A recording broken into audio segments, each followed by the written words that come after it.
What kind of bird are you? Según la teoría de la sirenita, cuando vuelves a ver esta película y te identificas más con el rey Tritón que con Ariel, es que has crecido y ya eres un adulto. Pues tranquilo que Wes Anderson te va a devolver unas horitas de infancia con Moonrise Kingdom y lo hará con un mensaje súper reconfortante. En este mundo hay al menos una persona a la que le gustas. Dear Susie, walk 400 yards due north from your house to the dirt path which has not got any name on it. Turn right and follow to the end. I will meet you in the meadow.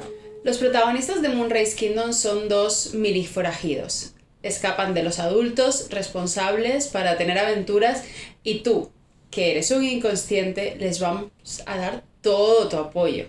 Porque los adultos, que son los que ponen los obstáculos y los que crean los puntos de tensión en esta historia, realmente no tienen ni idea. Nos hacen avanzar con ellos, pero bien podrían centrarse en sus vidas y dejar a estos niños tranquilos que lo tienen clarísimo. Moonrise Kingdom evoca esas series de aventuras que teníamos de pequeños, un tipo Tom Sawyer cuando fantaseábamos con escapar de casa y vivir sin reglas. Aunque Sam y Susie, que están interpretados por Jared Gilman y Cara Hayward, lo hacen por razones menos malcriadas. Ellos se sienten aislados. Esta, sobre todas las cosas, es una historia de valentía. Ellos lo tienen clarísimo y Anderson lo aprovecha para mostrarnos el amor en su forma más simple. Romeo y Julieta sin muertes. Un se quieren y ya de manual. En esta película hay dos historias de amor y es inevitable el paralelismo entre Susie y su madre y Sam y el policía. Son dos relaciones, digamos, imposibles, pero mientras a unos les da igual todo y traspasarán todos los límites por estar juntos, los otros se mueren de miedo y se dejan llevar por los compromisos y por las convenciones. Los personajes de Frances McDormand y de Bruce Willis son Susie y Sam si estos no hubieran huido juntos. Ahí estaba su destino, dibujadito.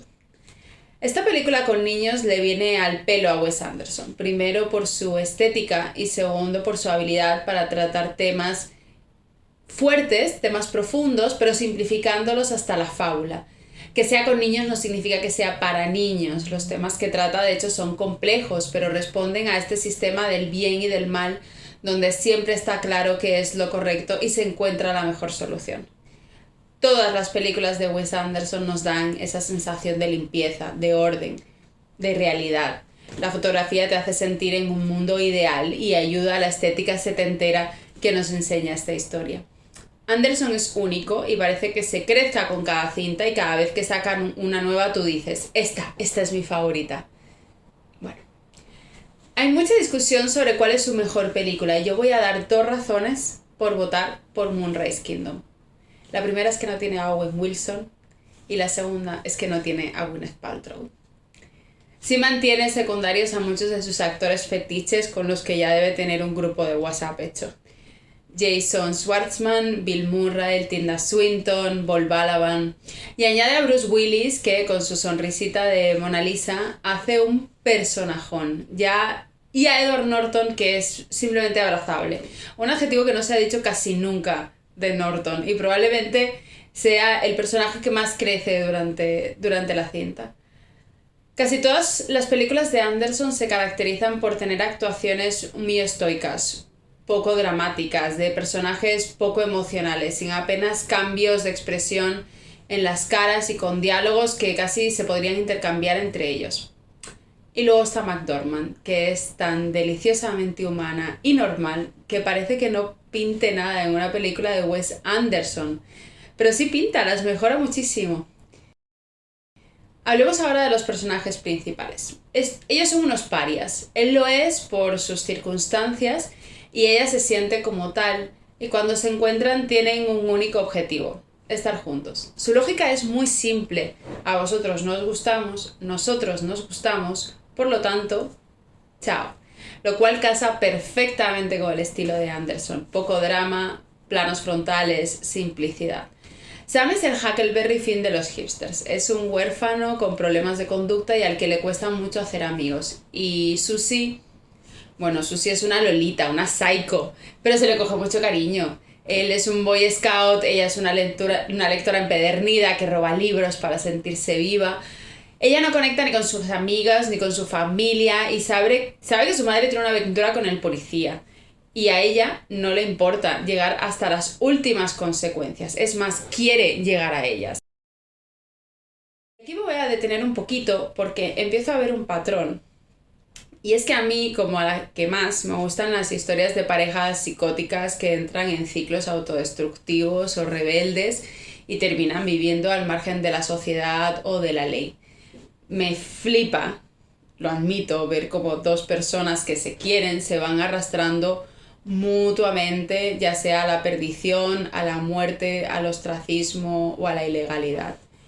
Bonnie and Clyde, La Guerra de los Roses, Requiem por un sueño son algunos ejemplos y cada uno en su estilo narra una versión diferente de esto. Moonrise Kingdom, por supuesto, es una versión light e infantil, pero el tema es el mismo, dos forajidos, en este caso niños. Bueno, pues no sé por qué en este tipo de películas que podrían ser interesantísimas, siempre el personaje femenino está loco de atar porque sí, y al masculino le dan mejores razones para cometer la locura. Es decir, Sam es un huérfano que no conoce a sus padres, ha vivido en orfanatos e incluso en hogares de acogida, no consigue integrarse y no quieren que vuelva. Dramón. Susie tiene issues. Otro ejemplo, en Requiem por un sueño, el personaje de Leto era pobre y su falta de esperanza le llevaba a drogarse.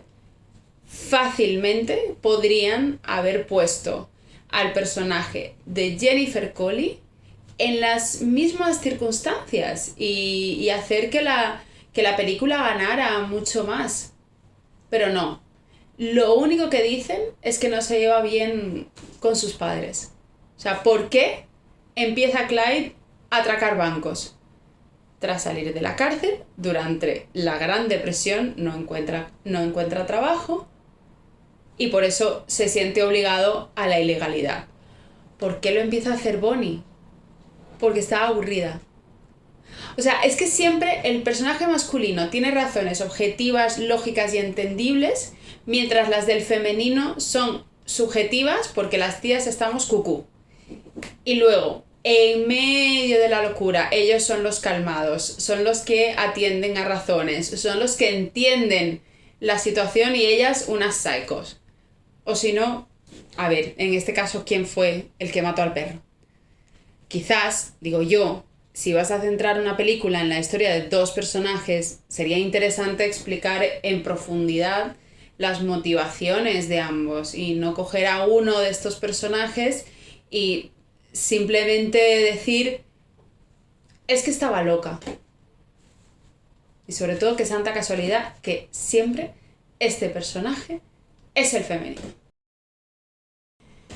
Bueno, que quede muy claro que yo amo a Susie, ¿vale? Lo que digo es que hay un patrón y que una cosa es que estos rasgos de personalidad sean enriquecedores y otra que siempre se lo den a los personajes femeninos. Porque tengámoslo claro. A ver, esta peli es con niños, pero eso no significa que esté exenta de estereotipos. Es más, está llenita de los peores que hay, que son los que les imponemos a los menores. Y no es que Susie y Sam respondan a esta lógica cisgénero. No. Es que son el epítome de la masculinidad y la feminidad. Yo planteo una pequeña cuestión aquí. ¿Encontraríamos esta historia de amor tan adorable si los dos protagonistas fueran del mismo sexo? O sea, ¿simplemente permitirían hacer una película de dos niños? Pregunto. Mi respuesta es que no. Alguna gente perdería la cabeza. Wes Anderson te va a dar colores muy bonitos, pero estereotipos no te va a romper muchos y a sus personajes femeninos los trata con bastante poquito conocimiento. De hecho, la falta de diversidad es la mayor crítica que se le puede hacer a las películas de Anderson y lo único que le pediríamos para completar su estilo único, digamos. Sobre este estilo hay muchísimo que analizar. La técnica de Wes Anderson es muy rica y es muy única, pero específicamente en Moonrise Kingdom yo quería destacar una, que es el uso del color. Uno de los primeros que empezó a estudiar los efectos psicológicos del color fue Vasily Kandinsky.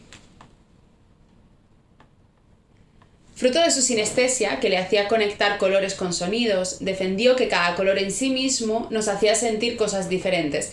Y en su obra cumbre, Lo espiritual en el arte, explica cómo funciona cada color a nivel psicológico.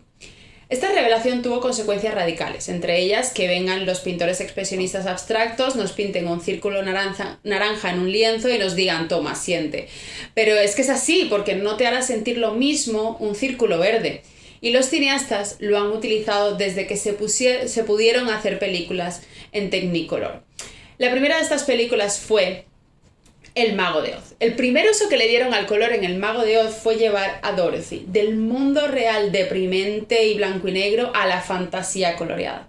A partir de ahí, los colores solos y en todas sus combinaciones y tonos se han usado para despertar reacciones psicológicas muy concretas, para destacar un detalle u otro, para establecer el tono o los cambios en la historia y sobre todo para caracterizar personajes.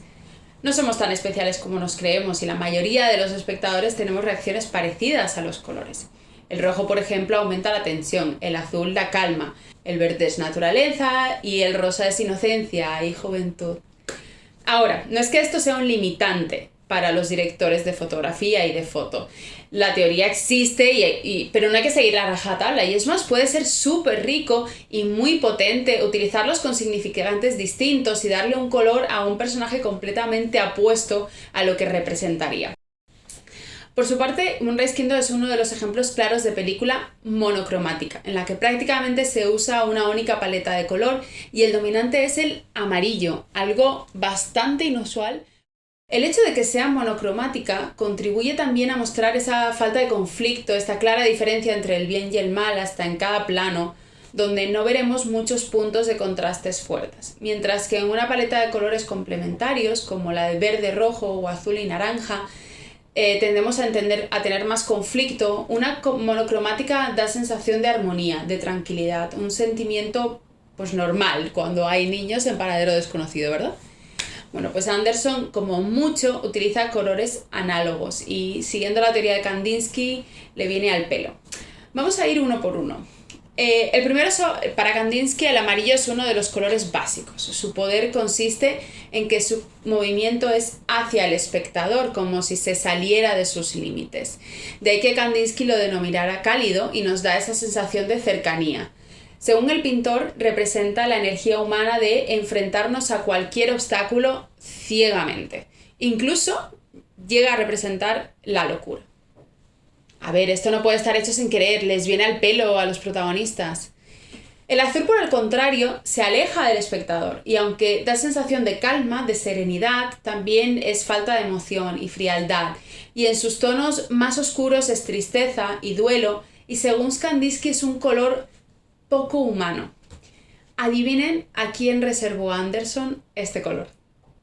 A la madre, que lógicamente quiere que su hija vuelva y no huya con ese niño que está a 3 años de tener una moto y saltarse clases, y al asistente social, que se lo quiere llevar para un orfanato. Para Kandinsky, tras amarillo y azul, la otra gran dicotomía de colores es blanco y negro, y verde y rojo. La primera combinación, que es una cuestión no de color sino de luz, se le va a poner al personaje de Bruce Willis.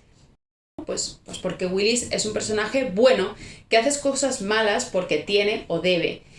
Es el que primero siente el conflicto porque él ya venía confundido de casa fruto de su affair con la madre. Es literalmente el centro entre el bien y el mal de la película, el que tienen que encontrar y volver a los niños, pero a la vez el que mejor entiende por qué han huido. Él es la diferencia entre el problema y la solución. La segunda combinación, que es la de verde y rojo, es muy interesante porque consiste en dos colores cuyo movimiento, según la teoría expresionista, no hace caso del espectador, ni se acerca ni se aleja. El verde, porque como es una mezcla de azul y amarillo, compensa esas fuerzas y se queda como quieto, y el rojo porque se mueve hacia adentro, hacia sí mismo. Estos dos colores se los lleva el narrador, el que ni va ni viene, al que no le importa nada, el que está hablando del tiempo, El lenguaje audiovisual es el único que no hace falta saber para entender, y los colores son los adjetivos. Un lenguaje que Wes Anderson domina a la perfección y que habla despacito y con todas sus comas. Así consigue que sus películas no sean tanto de fantasía, pero sí de cuento, un cuento además viejo. Los niños ven esto de vivir mucho más fácil y somos los adultos los que nos complicamos. Lo tienen tan claro que hasta los propios adultos les tienen envidia. Y yo también.